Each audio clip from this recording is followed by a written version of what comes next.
मेरा प्रश्न ये है कि जो आखिरी जीत है उसकी कोई निशानी होती है? क्योंकि कई बार ऐसा होता है कि माया सत्य का कोई चोला पहनकर या मतलब अब लगता है कि अब समझ आ गया। नहीं, देखिए, पहली चीज़ तो ये भूल जाइए कि मुक्ति मिलना किसी को तय है संसार से, क्योंकि जब तक इस पृथ्वी की उम्र है तब तक आपकी भी उम्र उतनी ही है जितनी पृथ्वी की है, इस प्रकृति की है। अब सवाल ये है कि हम क्या बार बार जन्म लेते रहेंगे, बार बार हमें शरीर मिलता रहेगा? तो ये गलत है कि बार बार हमें शरीर मिलता रहेगा इंसान का। ठीक है, अगर आपको बार बार शरीर इंसान का ही मिलता रहेगा तो बाकी के शरीर कहाँ जाएंगे जो पृथ्वी में हैं? पृथ्वी में पुरुष को छोड़ के बाकी शरीर आपको गिनती याद है कि कितने शरीर होंगे? उसी को कहते हैं 84,84,84 करोड़ के आसपास योनि। हाँ, जैसे महिला, फिर किन्नर, फिर जीव जंतु जानवर, कीड़े मकोड़े, हाँ, सांप बिच्छू चींटी, ये इनसे गुजरकर ही अपनी उम्र पूरी होती है। हाँ, जैसे शरीर है, देखो एक एग्जाम्पल देता हूँ। जैसे बच्चों को कोई बात अगर समझाने के लिए अगर उनके माता पिता उन्हें पीटते हैं, ठीक है, तो अधिक संभावना इसी बात की है कि माता पिता बिल्कुल गंवार हैं, क्योंकि उन्हें ना शब्दों की भाषा आती है, ना मौन की भाषा आती है, ना ज्ञान की भाषा आती है। हाँ, वे शरीर भाव से ग्रस्त हैं, इसलिए समझते हैं कि शरीर को दर्द देकर ही समझाया जा सकता है। उन्होंने जीवन में चेतना को जागृत करने के लिए, आत्मा को जागृत करने के लिए कभी संघर्ष ही नहीं किया, कभी जाना ही नहीं है। उनकी हालत उस भूखे शेर की तरह है जिसे फर्क ही नहीं पड़ता कि सामने हत्यारा है कि साधु खड़ा है। घर में बहुत सारी भौतिक चीज़ें रहती हैं, भौतिक चीज़ें जैसे अपना शरीर भी भौतिक है। हाँ, काफ़ी सुख सुविधाएं हैं घर पे, टीवी है, एसी है, हाँ, जो रिमोट से चलती है। हाँ, कभी कभी गाड़ी अपन चला लेते हैं बैठे बैठे, कुछ नहीं तो अपन चैनल चेंज कर रहे हैं रिमोट से बैठे बैठे। तो वो रिमोट भी क्यों चल रहा है, चैनल क्यों चेंज हो रहे हैं? क्योंकि रिमोट अपने हाथ में है। रिमोट क्यों चल रहा है? क्योंकि रिमोट के अंदर सेल हैं। तो कभी ये ख्याल ही नहीं आता कि हम कैसे चल रहे हैं, क्या हम सही चल रहे हैं? अगर हम सही नहीं चलेंगे तो हमारे अंदर की चीज़ें ख़राब नहीं हो जाएंगी? और अगर सही चलते हैं तो क्या वो चीज़ हमारा साथ देंगी? और वो चीज़ क्या है? चेतना, आत्मा, परमात्मा, ईश्वर।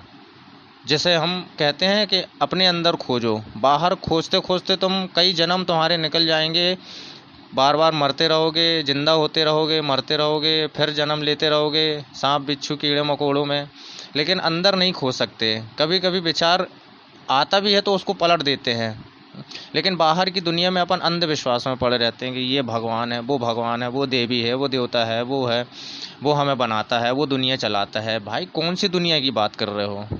पृथ्वी में हैं अपन, पृथ्वीवासी हैं। ठीक है, तो पृथ्वीवासी में इंसान का सौभाग्य रहता है कि भैया संयोगवश एक बार इंसान का अपन को जन्म मिल गया तो दोबारा नहीं मिल सकता है। तो खुद को शरीर से हटकर भी सोचना पड़ता है कि हम तो शरीर है ही नहीं है। हाँ, वो तो आज जल जाए कल जल जाए, कोई भरोसा थोड़ी। लेकिन अंदर की चीज़ जो निकलती है वो आखिर ऐसी कौन सी चीज़ है, वो तो खुद से समझना पड़ेगा। उसके लिए तो कोई मिलेगा नहीं, ढूंढने से भी नहीं मिलेगा कि कोई मिल जाए। क्या सोते रहते हैं हम, कभी जागने की कोशिश ही नहीं करते। लेकिन जो जाग गया उसके लिए सिर्फ एक छोटा सा सपना है। और सपना, उसके लिए सपना ही संसार, और संसार की हकीकत को जिसने जान लिया सिर्फ उसी के लिए एक मामूली चीज़ है। जिसने जगत की हकीकत को नहीं जाना उसके लिए तो संसार फिर सत्य ही है बिल्कुल। खुद को शरीर मानकर शरीर को ही आखिरी चीज़ मान लेना और शरीर की ही सेवा में लग जाना है, ये मानकर कि शरीर को जितना खिलाएंगे पिलाएंगे, जितना शरीर भोगेगा उतने ही जीवन में शांति और आनंद होगा। हाँ, तो ये केवल देह भाव है, इसको देह भाव बोलते हैं। अपना शरीर, देह जो है ना, ये देह भाव है। शरीर आपका मालिक हो गया है, आप शरीर के इशारों पर नाचते हैं तो आप शरीर के गुलाम हैं, यही देह भाव है। आप जो हो, आपके वैसे होने का कारण ही जगत वैसा है जैसा आपको अनुभव हो रहा है। ध्यान से समझना। और जैसे ही आपका मूड बदलेगा तो जगत भी बदल जाएगा। और आप जैसे ही हैं वैसे इसलिए हैं क्योंकि जगत वैसा है। जगत की स्थिति जैसे ही बदलेगी आप बदल जाएंगे। और यह बिल्कुल परस्पर चल ही रहा है, सतत हो ही रहा है। ये लोगों की पसंद बनने का प्रयास मत करो, क्योंकि लोगों को वे ही लोग पसंद आते हैं जो उनके जैसे होते हैं, जो उनके जैसे खाते हैं, पीते हैं, पहनते हैं, जो उनकी हाँ में हाँ मिलाते हैं, जो बिल्कुल पगलाए घूमते रहते हैं, बिरले होते हैं। वो सबको पसंद नहीं आते, क्योंकि वो तुम्हारे नियम कायदों को 2 कौड़े की कीमत नहीं देते। और तुम मुक्त भी तभी हो जब तुम इस बात से मुक्त हो कि लोग तुम्हें पसंद करते हैं या नहीं करते हैं। शरीर आखिरी चीज़ नहीं है, शरीर से आगे भी कुछ है जिसे मैं शरीर से अधिक महत्व देता हूँ, और उसे मैं समझ कहता हूँ। समझ ही जीवन में प्रेम, शांति, आनंद, करुणा और मुक्ति का आधार है। अपने आप को शरीर से हटकर समझना ही आध्यात्म है। और जब अहम स्वयं को मैं करता रहेगा कि मैं हूँ, मेरा है, मैं हूँ, है ना, तो जीव को यह जीव स्वयं ही समझ लेता है कि ये जीव है। जीव मतलब अभी अपन जीव ही हैं, एक कीड़े मकोड़े हैं। वो तो सिर्फ दिखता है कि हम इंसान हैं, शरीर है। हाँ, सामने वाला कुत्ता नहीं जानता कि हम जानवर हैं। वो भी अपने आप को कुछ ना कुछ मानता है, समझता है। तो इसे ही कहते हैं आत्मज्ञान, और यही धर्म है। इसके अलावा कोई धर्म नहीं होता है।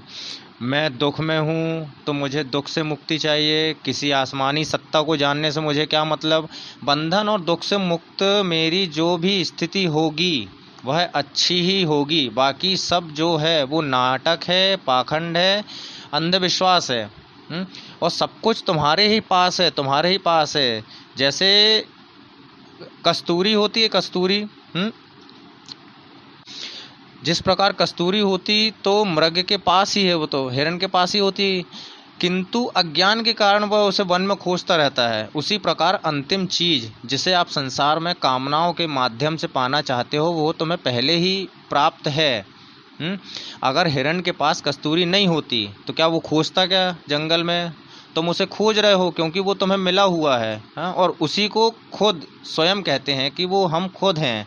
अब उसको कई नाम आप दे सकते हो। आपका जो नाम है, जैसे आपका नाम क्या है, रमाशंकर चतुर्वेदी, तो आप रमाशंकर चतुर्वेदी को दुनिया में ढूंढ रहे हो, हाँ, लेकिन आपको वो नहीं मिलेगा, वो आपके अंदर है। अब आप उसको रमाशंकर चतुर्वेदी बोल सकते हो, राम बोल सकते हो, कृष्ण बोल सकते हो, 33 करोड़ देवी देवताओं के नाम है, कोई भी नाम आप जोड़ सकते हो। तो उसे पहचानो।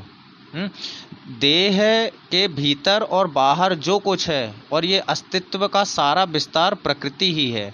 तो ऐसा नहीं हो सकता है कि आप इससे कोई संबंध ही ना बनाओ। महत्वपूर्ण ये है कि संबंध किस प्रकार रखा जाए। हमारा सारा संबंध प्रकृति से है, किंतु प्रकृति में जो कुछ भी है वो हमें संतुष्ट नहीं कर पाता है।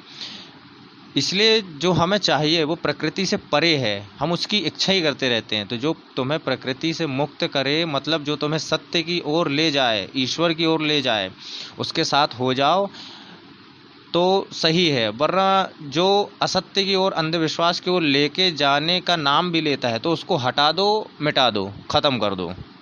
लेकिन खुद को जानो, पहले खुद को जानो, कैसे चल रहे हो, कैसे बोलते हो, क्या है, तुम क्या जानते हो। हाँ, अब क्या तुम खुद को जानते हो, हाँ या नहीं? नहीं। तो स्वयं को जानो। स्वयं के जाने बिना जो कुछ भी जानते हो वो आधा अधूरा है या फिर है ही नहीं है, और उसका सदुपयोग नहीं बल्कि दुरुपयोग ही करते जा रहे हो, और दुरुपयोग ही अधिक होगा। बेहोशी में सदुपयोग हो जाए तो उसे सदुपयोग करना नहीं कहते हैं। कि विश्वास खुद पे नहीं कर पाता इंसान। खुद पे अगर विश्वास अगर नहीं करता है तो वो कितनी सारी चीज़ों में विश्वास करने लगता है, कितने सारे धागे, अंगूठी, मालाएं वगैरह धारण कर लेता है। लेकिन खुद पे विश्वास करके, जैसे अगर यमराज के सामने भी अगर कह दोगे ना कि मैं भगवान का हूँ, तो यमराज भी थर्राएगा। अगर आप भगवान के साथ संबंध स्वीकार कर लो तो आप में स्वाभाविक ही शुद्धि पवित्रता आ जाती है। लेकिन आप उस चाल चलन जैसे अपनाओ तो पहले कि आप क्या है। आज आप सबको तो जानते हो कि भैया मैं राम को जानता हूँ, मैं कृष्ण को जानता हूँ, तो जान के क्या कर लिया आपने? क्या कृष्ण जैसी आदतें हैं आपकी, राम जैसी आदतें हैं आपकी? नहीं हैं। तो आप पहले उन आदतों को अपने ऊपर ढालो तो अपने आप ही फ़र्क आने लगता है। घर में, परिवार में, आसपास में और सब जगह में ऐसा लगेगा पूरी दुनिया बदल गई है। लेकिन बदलना नहीं चाहते। क्यों नहीं बदलना चाहते? अहम है जो अहम, जिसको अहम बोलते हैं, अहंकार, घमंड। तो बदलाव ही बहुत ज़रूरी है और वो बदलाव सामने नहीं आ सकता है, वो आप अपने अंदर ज़रूर ला सकते हैं। और जैसे अपने अंदर बदलाव लाते हैं तो सामने वाला भी अपने आप बदल जाता है। ठीक है।